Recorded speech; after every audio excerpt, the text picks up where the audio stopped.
Today's topic is to solve the pair of linear equation by substitution method. और जैसा कि हमें word से पता लग रहा है सब्स्टिट्यूशन यानी कि सब्स्टिट्यूट करना, जैसे कि आप लोगों के स्कूल में भी आप लोगों ने सुना होगा कि this is the substitution period. Substitution period, if any teacher is on leave then some other teacher will come to your class and take your class. तो वो क्या हो गया सब्स्टिट्यूशन, यानी किसी एक वैल्यू की जगह दूसरी वैल्यू को सब्स्टिट्यूट करना. तो मीनिंग से ही हमें समझ में आ जाता है. तो इसके लिए अगर हम कोई एग्जांपल ले लेते हैं, for example we have to solve 2x plus 3y is equals to 6 and 3x plus 4y is equals to 8. Solve these equations by substitution method.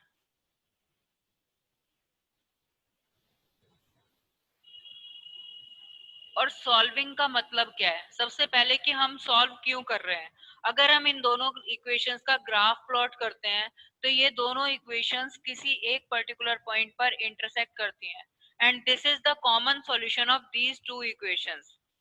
तो बिना किसी ग्राफ को प्लॉट करे इस पॉइंट की वैल्यू फाइंड आउट करने के हमारे पास कई तरीके हैं, जैसे सब्स्टिट्यूशन मेथड, एलिमिनेशन मेथड.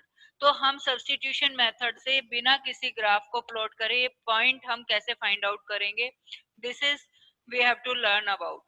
तो ये अगर हमें सीखना है तो हमें इसके लिए क्या करना है, यहाँ पर कि हम इसको सब्स्टिट्यूट करने के लिए हमने इन इक्वेशंस को एज्यूम कर लिया कि this is equation number 1 and this is equation number 2. अब इसमें भी ना कोई जरूरी नहीं है हर बच्चा एक ही तरीके से करे. मान लो एक स्टूडेंट कहता है फ्रॉम इक्वेशन 1 से उसने क्या करा, 2x is equals to 6 minus 3y and x is equals to 6 minus 3y divided by 2. और ये उसके पास बन गई equation number 3. Put the value of x in equation 2. अब यहाँ पर जो हमें याद रखने वाली चीज है वो क्या हमें याद रखना है कि जिस इक्वेशन से हमने x की वैल्यू फाइंड आउट करी है वो वैल्यू हमें दूसरी इक्वेशन में सब्स्टिट्यूट करनी है, वापस इसी इक्वेशन में सब्स्टिट्यूट नहीं करनी है. अगर हम इक्वेशन 1 से x की वैल्यू निकाल रहे हैं तो x की वैल्यू को हमें पुट करना है इक्वेशन नंबर 2 में. तो अगर हम इक्वेशन नंबर 2 में इस वैल्यू को पुट करते हैं तो 6 minus 3y divide by 2 plus 4y is equals to 8. Now अगर इस 2 को रिमाइंडर में हमारे पास 2 आ रहा है, इस 2 को एलिमिनेट करने के लिए हमने क्या करा, multiply by 2 on both sides. अगर हम दोनों तरफ 2 से मल्टीप्लाई कर देते हैं तो 6 minus 3y plus 8y is equals to 16. यानी हमने क्या करा है, इस पूरी इक्वेशन को 2 से मल्टीप्लाई करा है. ये 2 हमारा इसमें भी मल्टीप्लाई हुआ है, ये 2 यहाँ भी मल्टीप्लाई हुआ है और ये 2 यहाँ भी मल्टीप्लाई हुआ है. तो फ्रैक्शन खत्म हो गया.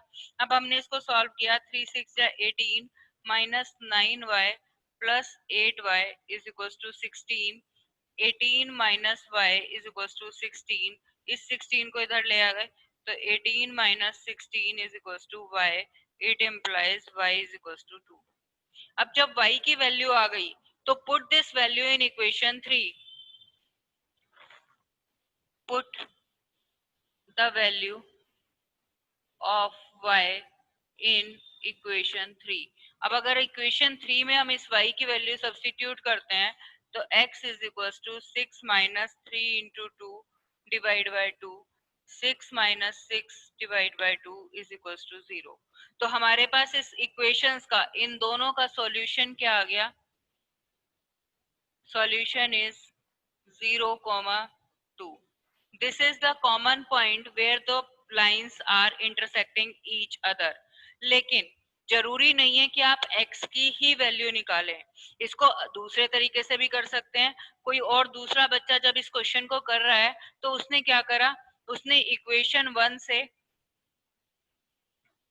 उसने इस क्वेश्चन को ऐसे ना करके उसने क्या करा, from equation 1 3y is equals to 6 minus 2x and y is equals to 6 minus 2x divide by 3, ये वैल्यू आ गई और उसने इसको मार्क कर दिया equation number 3. Now put the value of y in equation 2. Equation 2 में जब ये वैल्यू रखी तो यहाँ से आया 3x plus 4 6 minus 2x divide by 3 is equals to 8. अब फ्रैक्शन में डिनोमिनेटर में हमारे पास 3 है तो हमने क्या करा, multiply by 3 on both sides. दोनों तरफ अगर हम 3 से मल्टीप्लाई कर रहे हैं तो 9x plus 4 6 minus 2x is equals to 3 8 जा 24. सो 9x प्लस 6 4 जा 24 minus 8x is equals to 28. 9x minus 8x is equals to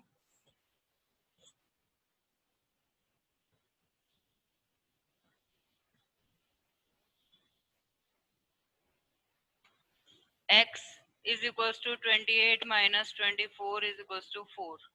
previous question में हमारा कैसे कोई कैलकुलेशन मिस्टेक हुई थी क्या, जब y की वैल्यू 2 आई तो हमने कहाँ रखा था, x is equals to 6 minus 3y divide by 2.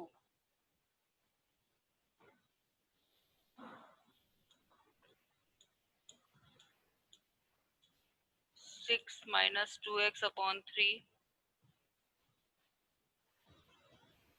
3x 4 3 3 जा 9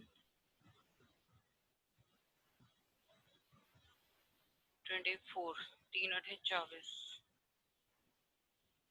सो रिमाइंडर इज 0. 3 8 जा 24 होता है ना कि 28. तो यहाँ पर x की वैल्यू अगेन 0 आ गई. Put the value in equation 3. Put value of x in equation 3. So we will have y is equals to 6 minus 2 into 0 divided by 3 is equals to 2. तो आंसर विल बी सेम. किसी भी तरीके से आप करेंगे answer हमारा same आएगा. 0,2 यहाँ से आया था, 0,2 यहाँ से आया. This is the way how to use the substitution method. Is it clear to you?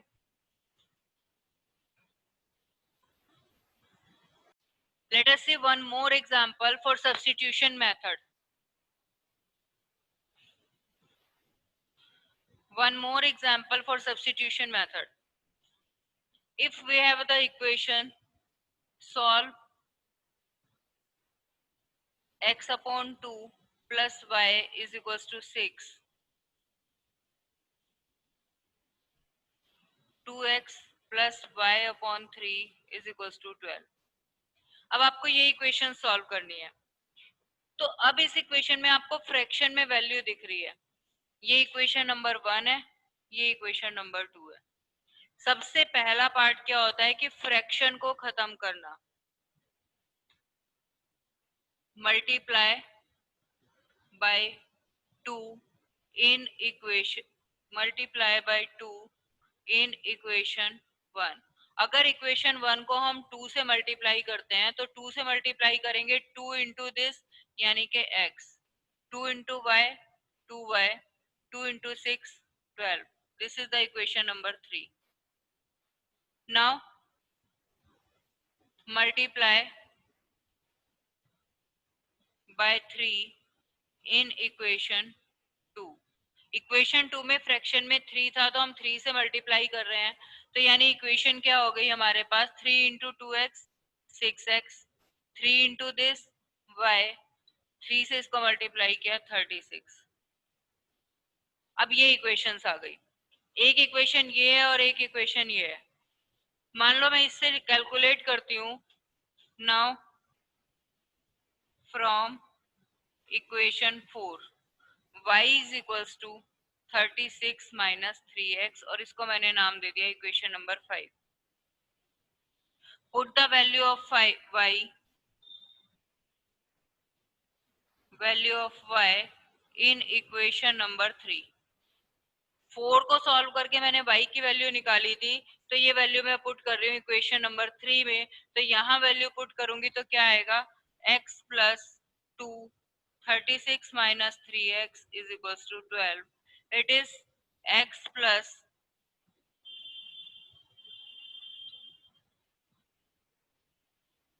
Is equals to 12।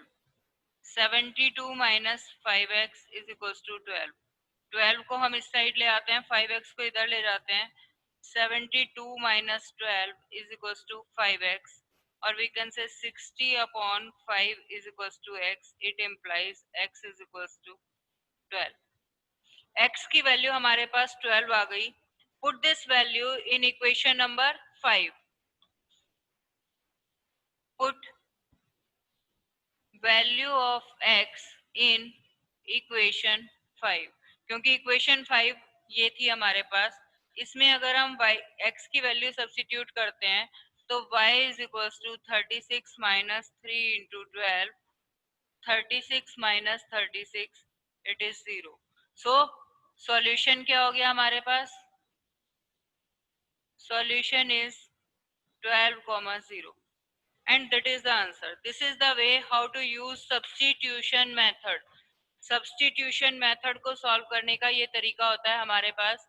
I think ये तो बाई चांस की बात है कि इसमें एक बार x की वैल्यू 0 आ गई एक क्वेश्चन के अंदर और दूसरे क्वेश्चन में y की वैल्यू 0 आ गई। इसमें कोई भी मैम वैल्यू आ सकती है, 1, 2, 2, 3 कुछ भी आ सकती है।